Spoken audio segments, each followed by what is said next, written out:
Salut bien-aimés dans le Seigneur, nous voulons encore partager la parole du Seigneur avec vous et nous voulons parler de la couverture des péchés, de comment exposer les péchés et comment manifester l'amour les uns les autres lorsqu'on est en situation conflictuelle, lorsqu'il y a des troubles au milieu du peuple et comment réagir face à ces choses.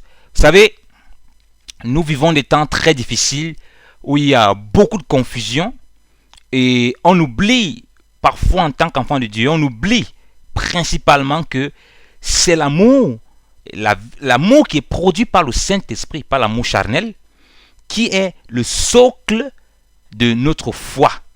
Parce que sans l'amour, on ne peut pas vraiment expérimenter la main de Dieu d'une façon extraordinaire sur certains aspects. Et on ne peut pas vraiment prouver au monde qu'on a le véritable Dieu. Donc, c'est avec l'amour que les gens peuvent réellement voir si nous avons Dieu avec nous ou si nous nous comportons comme les gens qui sont hérétiques. Et malheureusement, nous montrons, nous chrétiens, cette mauvaise image, en commençant par moi-même aussi, de ce manque d'amour et nous sommes prompts à juger, à condamner nos frères, à critiquer, à dénoncer les choses cachées, les péchés de nos frères, ou bien à les exposer à l'humiliation, ce qui est contraire à la parole du Seigneur. Parce que Jésus va dire quelque chose, bien aimé dans le Seigneur, que j'aimerais nous rappeler, dans Jean 13, à partir du verset 33.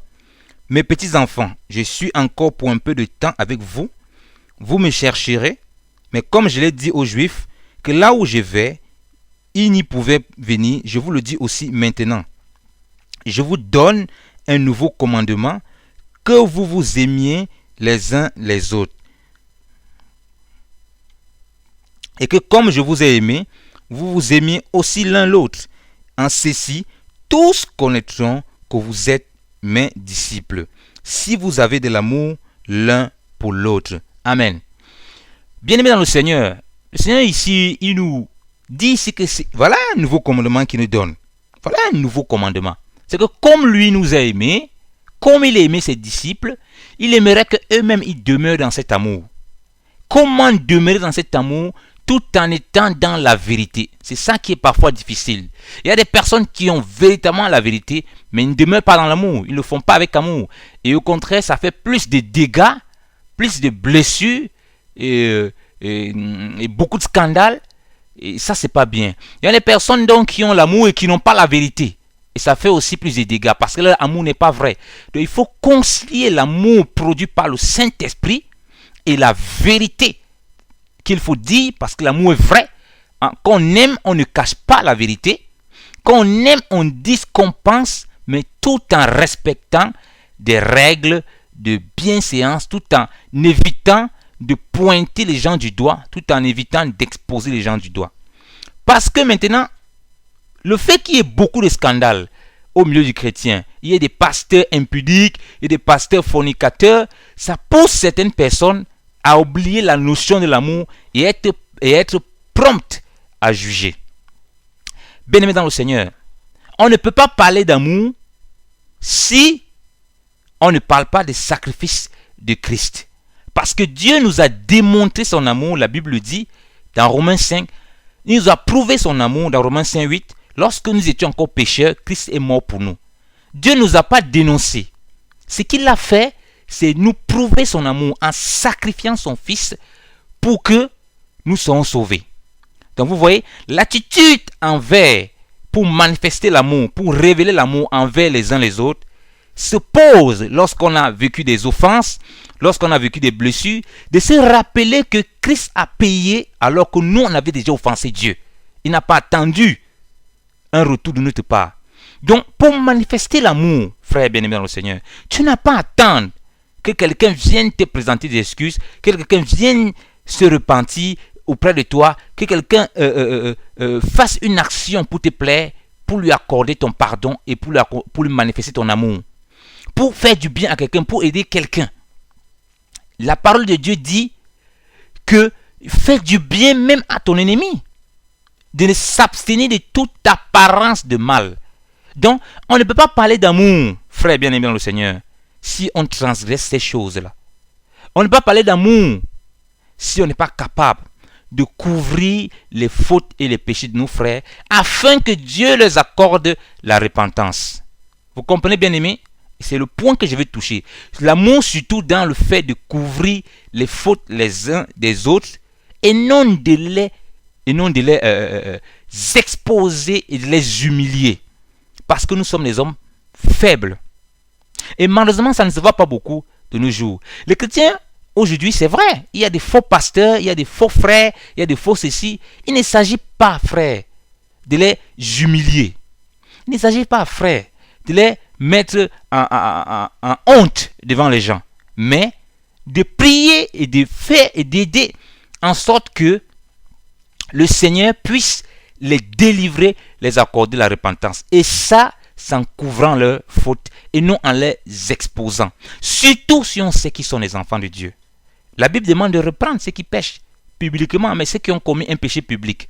Un péché public doit avoir une reprise publique et une repentance publique. Un péché privé doit avoir une repentance privée et un pardon privé avec le Seigneur. Et une reprise privée aussi. On doit le reprendre dans le privé. Et je vais prendre l'écriture pour l'expliquer très bien. Pour que nous ne tombons pas dans les travers et que nous vraiment réduisons ces genres de scandales que nous faisons au milieu du peuple de Dieu et que nous créons beaucoup de troubles par nos agissements et par nos actes. Je répète encore, si nous voulons manifester le véritable amour que Jésus dit ici, parce que cet amour ne peut pas se faire si nous ne nous supportons pas les uns les autres. Pour se supporter, il faut bien accepter les défauts de l'autre. Pour se supporter, il faut accepter de pardonner les péchés de l'autre. Pour se supporter, il faut parvenir à transcender les difficultés des autres sans toutefois garder des rancunes. Ce qui crée la haine, la jalousie, les meurtres, les calomnies, les diffamations dans les cœurs des hommes, dans les cœurs des chrétiens, c'est ce problème de s'aimer soi-même comme le Maître nous a aimés. Que c'est en ça que les païens vont reconnaître que nous sommes de Dieu. Mais quand un païen il voit la haine qui est au milieu du chrétien, la méchanceté, le cœur rempli de toutes sortes d'ivrogneries, toutes sortes de jalousies, toutes sortes de méchanceté, il dit, ah non, moi je ne vais pas venir à Jésus. Si c'est comme ça que Jésus, il rend les gens, je ne veux pas de ce Jésus-là. Un Jésus qui fait en sorte qu'un frère a un problème avec notre frère, il se lève, il fait une vidéo pour commencer à l'humilier, sortir tous les secrets qu'ils avaient ensemble, qu'ils partageaient ensemble, sortir ça publiquement, commencer à l'insulter publiquement. Parce qu'il veut il veut tirer sa vengeance sur le frère. Un évangile ou un frère ne supporte pas un pasteur, il vient exposer publiquement tous les péchés que ce pasteur avait fait alors qu'il était dans le secret. Ça ne vient pas de Dieu. Un évangile ou un pasteur, il se sert du pupitre, il a un problème avec un frère ou une soeur dans l'assemblée, il revient, maintenant il se sert du pupitre pour exposer le péché qu'elle avait eu, les choses cachées, il les ramène à la surface, frère. Ça c'est le travail du diable que nous faisons. C'est le travail du diable que les chrétiens font. Et nous devons cesser ce travail-là. Le temps est accompli, frère. Jésus viendra prendre une église qui vit dans l'amour, le véritable amour, la charité véritable. Et une charité pas des actes et des actions. Parce que 1 Jean 3, 18 nous dit, petits enfants, n'aimez pas en parole, mais en action et en vérité. Il ne faut pas aimer en parole, il faut qu'on aille à la pratique réelle, frères bien-aimés dans le Seigneur. Et j'insiste sur la question des péchés, parce que je sais que ça fait trop de dégâts.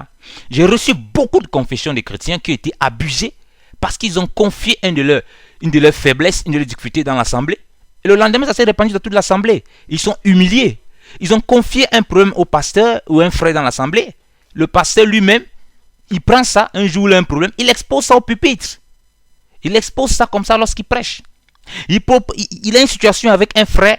Le frère a fait une vidéo pour le casser sur Internet et tout, et pour l'humilier. Mais frère bien-aimé dans le Seigneur, comment allons-nous montrer aux gens que nous craignons Dieu si nous comportons comme des chiens et des animaux, si nous dévorons les uns les autres? Frère, si quelqu'un se comporte comme ça, toi ne rentre pas dans ce jeu. Tu vas rentrer dans le jeu de Satan. Tu ne réponds pas à ces choses. Et tu dois te comporter comme la parole de Dieu dit. Laisse-le s'il n'agit pas conformément à la parole de Dieu. Donc, pour exposer un frère qui a commis un péché, qu'est-ce que la Bible nous enseigne? Nous sommes dans Matthieu 18, à partir du verset 15. Jésus dit ceci. Que si ton frère a péché contre toi, va et reprends-le entre toi et lui seul. S'il t'écoute, tu as gagné ton frère. Mais s'il ne t'écoute point, prends encore avec toi une ou deux personnes, afin qu'en la bouche de deux ou de trois témoins, toute parole soit ferme. Que s'il ne daigne pas les écouter, dis-le à l'église, c'est-à-dire à l'assemblée, à l'ecclésia. Et s'il ne daigne pas écouter l'église, qu'il te soit comme un païen et comme un péager. Alléluia. Jésus dit ceci. La première étape lorsqu'on a été offensé, ou bien lorsqu'un pasteur, lorsque quelqu'un a fait quelque chose, ici c'est un contact direct. On va vers la première personne, la personne. Si on ne peut pas supporter, parce que la Bible nous demande aussi, par la bouche de Paul, dans 1 Corinthiens 6, ne pouvez pas supporter quand vous fasse un peu de tort, donc on doit pouvoir supporter le tort. Un frère pour nous faire le tort, on n'a pas besoin forcément d'aller se reprendre le frère ou bien aller se plaindre vers lui. Mais on engage ce processus si on était choqué ou bien c'est dur pour nous. Frère, tu as fait mal, tu m'as attristé par ton propos. S'il ne se repent pas, on prend aussi deux autres personnes, vous voyez, deux personnes, afin que ce soit réglé entre la bouche de trois témoins. Il se plaint, voilà, je me plains de ceci, je me plains de cela. Ça peut être une femme d'un couple, mon mari a fait ceci, mon mari a fait cela. On voit le frère en question. Si on lui parle, si les deux avec la personne lui parlent, il n'écoute pas, on va à l'assemblée locale. Et s'il n'écoute pas l'assemblée locale, on le considère comme un païen. Quand on le considère comme un païen, est-ce qu'on va l'abandonner? Si on le considère comme un païen, on doit prier. Parce que la Bible dit qu'il y a de la joie au ciel pour un seul qui se répand. Donc, on doit prier et danser. Prier, autant pour moi pas danser. On doit prier et espérer qu'un jour le Seigneur lui donne l'accord de la repentance, parce qu'on doit le considérer comme un païen qui vient à Christ. Et non commencer à publier son péché partout sur tout le monde et que même les païens commencent à entendre ce qu'il a fait.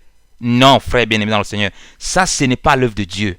Cessons de faire ces choses au milieu du peuple de Dieu. Ce n'est pas l'œuvre de Dieu, c'est l'œuvre de Satan. Donc, pour que le péché d'un frère et une sœur sorte publiquement, ça doit être résolu de cette façon-là. Publiquement où? Dans l'assemblée. Ce n'est pas tous les chrétiens du monde entier qui doivent savoir. Chaque assemblée doit pouvoir régler leurs problèmes. Mais qu'est-ce qui se passe aujourd'hui? J'ai été confronté à cette situation où les histoires de l'assemblée, quelqu'un prend, il raconte. Lorsqu'il a fallu que je l'expose, je l'ai exposé aux personnes à qui il racontait les histoires de l'assemblée. Donc, je ne suis pas passé par deux chemins. Lorsqu'il a fallu que je le reprenne, j'ai fait cela sans distinction, sans me retenir, frère bien-aimé dans le Seigneur. Parce qu'il y a un temps où on doit faire les choses, il y a un temps où si on ne veut pas écouter, on met les gens devant les faits, on expose à l'assemblée ces dégâts. Et s'il ne se repent pas, s'il ne se comporte pas convenablement, on le considère comme un païen, tout simplement. On n'a pas allé partout pour voir le salir. Ils ont pris, ils ont couvert son péché, que ça reste uniquement au niveau de l'assemblée. Mais ma foi, les gens parlent beaucoup, on ne peut pas parfois taire les gens. Mais on prie surtout que le Seigneur lui accorde la repentance. Donc voilà comment le péché d'un frère ou d'une sœur doit être exposé dans l'assemblée locale principalement. Donc s'il n'écoute pas, si on parle à des témoins, il n'écoute pas, il doit être exposé dans l'assemblée sans aucun mélangement. Qui que ce soit un pasteur ou quoi, il n'y a personne qui est au-dessus de Christ dans l'église. Tous sont serviteurs de Dieu. Ils se doivent de se conformer à ce qui est écrit dans la parole de Dieu. Ils n'ont pas amené d'autres doctrines. Et comme j'ai dit, si c'est un péché public, il doit se repentir publiquement. Lorsque Pierre a été repris par Paul, Paul n'a pas attendu que Pierre, en privé, si vous lisez Galates 2, il a repris Pierre publiquement, selon les Écritures, parce que Pierre ne marchait pas selon la vérité, parce qu'il a entraîné dans l'hypocrisie les frères dans l'assemblée et Barnabas. Donc c'était un péché public. Il a repris publiquement pour laver Pierre, pour laver l'affront du nom du Seigneur et que les choses soient faites convenablement. Mais regardez encore une autre attitude. Si vous lisez dans 2 Samuel 7, ou bien dans 2 Samuel 7, lorsque Dieu va parler à Nathan le prophète d'aller reprendre, vous pouvez même lire à partir de 2 Samuel 6, quand David va prendre Bathséba, la femme de Uri, et le guerrier, quand il va prendre cette femme, il va commettre l'adultère, et comme il va voir que la femme va lui dire que je suis enceinte, il va envoyer son mari pour que son mari soit tué en guerre, va parmi les premiers rangs pour que son mari meure. Et il savait bien, David, que la loi disait qu'on pouvait prendre une femme lorsqu'un mari ne vit plus. Donc, et la seule façon pour lui, pour que son adultère, pour que le gros ventre de la femme, on se rend compte que son enfant, la seule chose pour lui, c'était de faire en sorte que le mari meure et qu'il reprenne la femme. Quand il a repris donc la femme, quand Dieu envoie le prophète Nathan, vous pouvez lire toute l'histoire à partir de 2 Samuel 6 jusqu'à 2 Samuel 7. Dieu parle à David par la bouche de Nathan. Il lui donne une parabole d'un homme riche et tout, qui est venu, il avait un hôte, et il fallait lui donner une brebis, cela, il fallait faire un repas pour l'hôte et tout. Il allait chez le pauvre, il a pris la brebis et tout. David a dit que cet homme mérite et digne de mort. Et il lui a fait comprendre que c'est toi. Donc beaucoup nous nous comportons comme David, comme ça là. Il est digne de mort, il a fait comprendre que c'est toi. Nathan a fait comprendre que c'est toi, le roi, c'est toi qui dois mourir. C'est toi qui as commis cet acte. Vous voyez? Et beaucoup nous trouvons dans cet état. Quand quelqu'un a fait quelque chose, on est prêt à juger, à le condamner, à le lapider et dire que non, il doit mourir. Alors que nous-mêmes, nous sommes dans les mêmes conditions. Vous voyez que Nathan aussi, Dieu l'a envoyé où dans le lieu privé. Dieu n'a pas exposé ça publiquement. C'était un péché privé. Dieu l'a exposé en privé avec Nathan. Que repens-toi de ce que tu as fait. Donc, évitons de reprendre les gens si quelqu'un, un pasteur, je prends un exemple, a violé une sœur, qu'est-ce que cette sœur doit faire? C'est dans le lieu privé. Allez voir ce pasteur, tu m'as violé, je suis enfant de Dieu, je ne vais pas te porter plainte. La loi me donne le droit de te porter plainte. Tu m'as violé. Qu'est-ce que la Bible dit? Je veux une repentance sincère et une réparation des faits. S'il refuse, elle prend 2 témoins. Elle dit, si les 2 témoins, il refuse d'écouter 2 témoins, elle va voir l'assemblée, elle dit, elle expose au pasteur. L'assemblée doit considérer le pasteur là comme un pasteur païen et il doit cesser toute œuvre dans l'œuvre du Seigneur. On doit le destituer, peu importe. Mais maintenant, comme les gens ont créé leur boutique, leur commerce, ils se permettent de faire n'importe quoi et n'importe comment. C'est pourquoi Dieu permet aussi que certaines personnes qui font n'importe quoi, n'importe comment, quand on les appelle à la repentance, ils ne se repentent pas. Dieu va les exposer publiquement, va les humilier publiquement. C'est aussi les scandales qui arrivent, hein? C'est ça. Mais nous, frères, ce n'est pas à nous de venir pointer quelqu'un qui a fait quelque chose de privé. Parce que, frère, tu peux venir commencer à exposer le péché de quelqu'un. Un frère a commis peut-être une faute. Ok? Il s'est mis à insulter. Ah, moi, il a commencé tout ça. Avant que tu commences à colporter pour aller raconter, entre-temps, pour aller raconter ça partout, entre-temps, il s'est repenti. Si entre-temps, il s'est repenti, Dieu va lui accorder la repentance. Et qu'est-ce que toi, tu seras dans tout ça? Tu ne seras pas ridicule? Tu ne seras pas en train de faire le travail du diable en ce moment? Tu seras en train de faire le travail du diable en ce moment. Parce que qu'est-ce que nous dit le proverbe? Si nous lisons Proverbe, si nous lisons le livre de Proverbe, merci Saint-Esprit, si nous lisons Proverbe 10, oui, bien aimé dans le Seigneur, Proverbe 10, le verset 12. La haine excite les querelles, mais la charité couvre les forfaits. La charité couvre les forfaits. Si on retourne au Proverbe 16, bien aimé dans le Seigneur, non, au Proverbe 17, à partir du verset 9. Celui qui cache le forfait cherche l'amitié, mais celui qui rapporte la chose met les plus grands amis en division. Vous voyez bien aimé dans le Seigneur. Donc, le temps que ton frère, avec qui tu t'aimes beaucoup, il ait l'occasion de se repentir de ce qu'il a dit de toi, celui qui a pris ça, qui a écouté le machin, qui va t'exposer publiquement, il va vous mettre en division. Voilà pourquoi il faut faire très attention aux gens qui sont en train de rapporter n'importe comment. Quand un frère vient, on lui a donné le témoignage que tel pasteur a fait tel ça, tel frère a abusé de telle chose, telle soeur a été abusée dans l'assemblée, vraiment, et tout, les frères, vraiment, ils ont fait ceci, ils l'ont extorqué, machin truc. Tu écoutes le témoignage. Tu ne sais même pas si le frère qui a extorqué l'argent à la soeur, s'il allait se repentir. Mais toi, tu prends ça, tu commences à publier publiquement. Et tu mets les gens dans la confusion. Si c'est repenti, tu es en train de faire le travail du diable. Tu vas s'aimer les divisions entre eux, une division charnelle.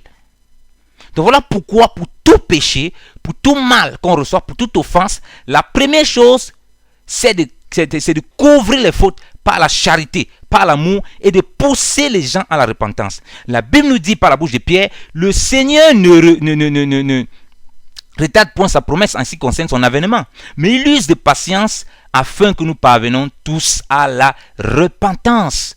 Donc voilà l'esprit qui est l'esprit qui anime ceux qui craignent le Seigneur, ceux qui veulent marcher avec lui. De couvrir les forfaits afin que les péchés soient expiés. Mais attention, on ne va pas garder ça longtemps. Parce que Paul nous dit dans 1 Corinthiens 5, si quelqu'un se dit frère, il est impudique, il est avare ou il est idolâtre, que même mangeant ne mange pas avec lui. Ça veut dire qu'on commence, on l'avertit, frère, tu vis déjà dans une vie de désordre. Il n'écoute pas, on prend, et puis on dit tout l'assemblée, le conseil maintenant comme un païen. Donc c'est des étapes qu'il faut suivre. Ce n'est pas en un seul jour comme ça, frère bien-aimé dans le Seigneur. Et puis venir commencer à balancer les vies privées des gens comme ça publiquement. La Bible nous interdit de nous ingérer dans les affaires d'autrui. Donc, il ne faut pas qu'on rentre dans la suspicion, commencer à guetter dans les affaires. Non mais frère, ça c'est trop grave. Donc arrêtons ça, arrêtons le travail du diable. Arrêtons le travail du diable. C'est quelque chose qui est manifeste, que nous avons vu, un péché qui est reconnu. Là, on fait la démarche comme le Seigneur a dit. Si ça n'aboutit pas, on considère comme un païen et il est exposé dans l'assemblée locale. On n'a pas à le dire crier sur tous les toits. Non, non, non, non. Ça, ce n'est pas l'œuvre du Seigneur. Voilà comment on manifeste la charité les uns les autres. Frère, si on leur racontait toutes les choses que nous avons vécues, si le Seigneur va aussi nous montrer toutes les choses que nous avons aussi fait aux autres, alors qui aura raison? Qui sera juste devant Dieu? Personne ne sera juste devant le Seigneur. Nous attendons d'être justifiés par la foi par le Seigneur. Et nous sommes justifiés par la foi. Donc que personne ne vienne dire que lui est meilleur que qui que ce soit. Si Dieu doit exposer toutes nos fautes, tous nos manquements, tous nos dérives, hein, c'est pour ça qu'il a dit que nous chutons et il nous relève. Que celui qui est debout prenne garde à ne pas tomber. C'est pour ça que la loi, frère, la loi de Christ nous dit quoi dans Galates 6:2? Portez les fardeaux les uns les autres et vous accomplirez aussi la loi de Christ. Il ne s'agit pas, frère, le péché d'un frère dans le corps, c'est tout le corps qui souffre. Quelqu'un fait un péché, vous le prenez comme une vermine, le cracher dessus. Vous avez oublié d'où vous venez. Trop facile de venir pointer la femme là, tromper son mari, c'est une femme adultère, de venir l'exposer publiquement comme ça. As-tu pensé, mon frère, quand tu fais ça, ma soeur, quand tu fais de telles choses, que toi-même, ta vie privée, tes choses, tes péchés, tes chutes, Dieu les voit et que Dieu aussi pouvait les mettre comme ça à nu? Aurais-tu aimé qu'on le fasse dans ta vie?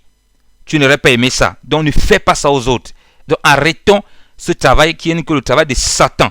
Et Pierre dit dans 1 Pierre 4, verset 8. Mais surtout, ayez entre vous une ardente charité, car la charité couvrira une multitude de péchés. Pierre sait de quoi il parle. La charité couvrira une multitude de péchés.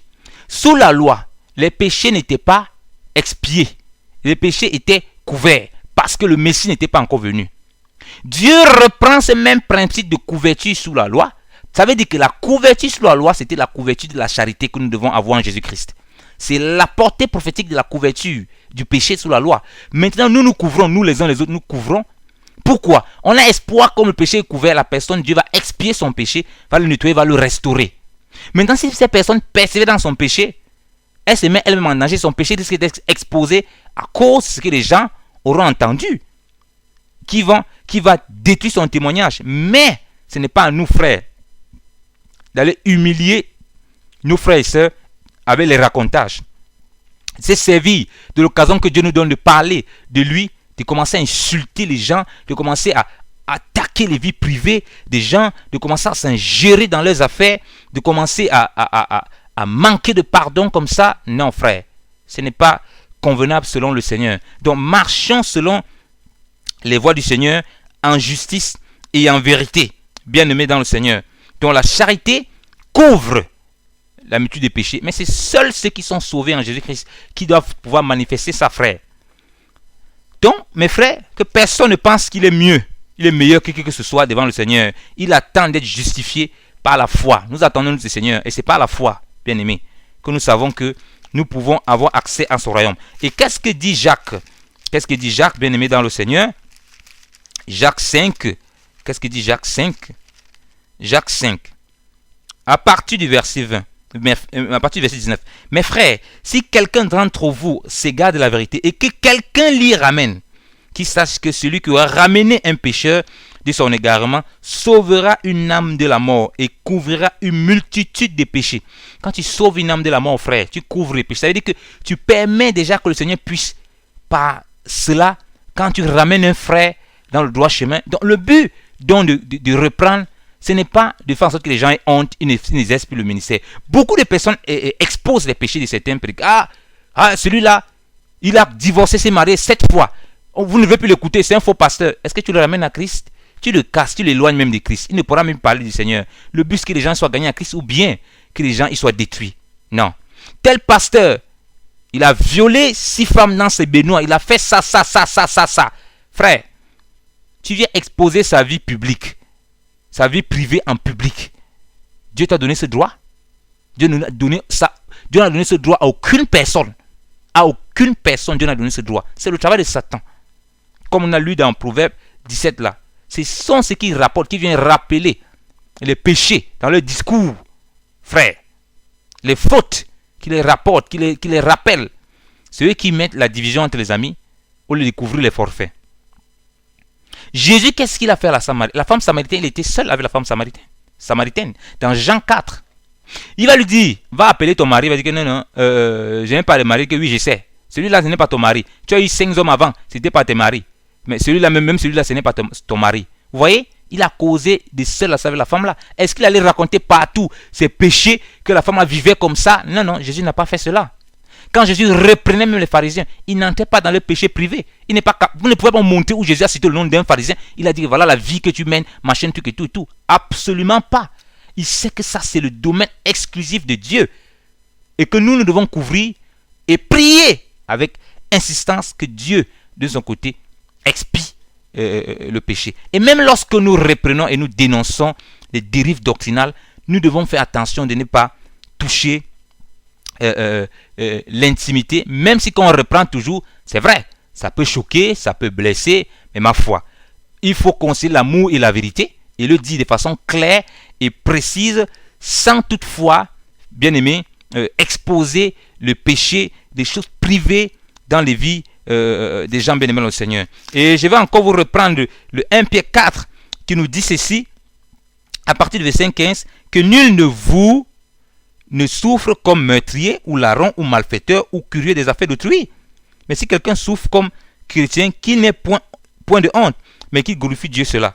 Donc nous devons souffrir comme étant enfants de Dieu, comme étant au Seigneur, c'est-à-dire on est balayé, on est comme les balayés du monde, on se moque de nous, les païens se moquent de nous, les faux frères, les vrais qu'il y a parmi le peuple de Dieu, se moquent, nous critiquent, nous salissent, nous mentent sur nous. Frère, si on souffre comme ça, il n'y a pas de problème. Mais si on souffre que nous on passe le temps à regarder les plaies, les abcès qui sont sur les gens, les choses cachées sont... Non. Dieu va nous punir. Vous savez, Dieu m'a montré le jugement qui était tombé. Nous sommes en 2008 quand Dieu me montre cela, sur des sœurs qui étaient tentées de diffamer une sœur qui avait un problème. Et j'ai déjà fait un enseignement dessus, qui avait un sérieux problème avec l'impudicité, qui est venu confier son péché. Au lieu de se repentir, au lieu d'aider cette sœur dans la prière, quand elles ont fini avec la prière, elles sont sorties, elles ont divulgué ça partout. Elles se sont moquées, salies de cette sœur, et une foudre qui venait du ciel les a frappées. J'ai compris que Dieu ne s'amuse pas avec. Donc le temps, frère, de venir devant le peuple de Dieu pour enseigner, sortez plutôt les péchés des gens comme ça, là, les choses privées, pour les humilier. Dieu ne tolère pas ça. Et vous risquez d'être punis sévèrement de la part du Seigneur. Prenons garde. Maranatha, Jésus revient bientôt. Tenons-nous à sa parole et évitons de nous porter envie les uns les autres et de nous dévorer les uns les autres, mais pratiquons la véritable charité avec la vérité. Parce qu'on ne peut pas diviser la charité de la vérité. Couvrons les péchés et prions que Dieu puisse les expier, que les concernés puissent rendre compte de l'état grave, de leur état grave devant le Seigneur. Si la situation est très grave, en pensant, en sachant que nous aussi ne sommes pas parfaits, nous sommes sujets à des faiblesses comme tous les autres frères qui sont dans le monde. Et c'est comme ça qu'on peut être efficace dans l'intercession, dans la prière. Que le Seigneur de Dieu vous bénisse abondamment, bien-aimés dans le Seigneur, en Jésus-Christ, notre Sauveur et Seigneur Tout-Puissant. Merci. Que le Seigneur vous aide à comprendre ces messages, qui m'aident moi-même à comprendre ces messages, à le mettre en pratique tous les jours et à ne pas essayer, bien-aimés dans le Seigneur, de vouloir nous justifier par nous-mêmes, frère. C'est un piège. Et le Seigneur me donne ce dernier passage pour nous. Regardez vous-même, bien-aimés, pour que nous comprenions ces choses. Si nous lisons 1 Corinthiens 1, pour ceux qui ne connaissent pas ces passages, je crois que le Seigneur va nous faire du bien. 1 Corinthiens, nous dit l'Écriture, 1 Corinthiens 1, verset 30. Or, c'est pas de lui que vous êtes en Jésus-Christ, donc de la part de Dieu, qui vous a été fait de la part de Dieu, sagesse, justice, sanctification et rédemption, afin que, comme il est écrit, celui qui se glorifie au Seigneur. Amen.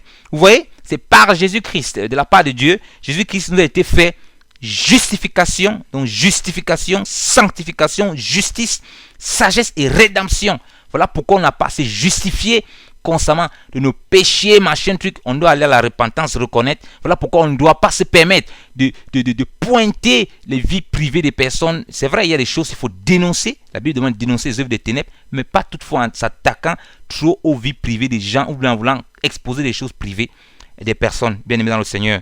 Sachant que c'est le Seigneur qui nous justifie. Personne ne va venir devant Dieu et croire, dire Seigneur, j'étais l'homme le plus parfait, j'étais celui qui marchait dans la vérité absolue. Jamais. La vérité et l'amour là s'observent par la foi en Jésus-Christ. La Bible nous dit ceci dans Hébreux 11:6. Sans la foi, il est impossible d'être agréable à Dieu, que celui qui s'approche de Dieu croit que Dieu est et qu'il est le rémunérateur de tous ceux qui le recherchent et qui s'approchent de lui, bien aimé dans le Seigneur. Si vous approchez du Seigneur, il faut la foi et l'amour et la charité permettent de vivre une vie puissante et épanouie dans le Seigneur, et l'espérance avec l'expérience. Ce sont les trois choses qui demeurent, comme Paul a expliqué dans 1 Corinthiens 13, verset 13. Et si nous omettons ces choses, nous nous comportons comme des pharisiens, et nous condamnons, nous jugeons, nous cassons, et nous ne marchons pas dans la véritable charité. Couvrons les péchés les uns les autres.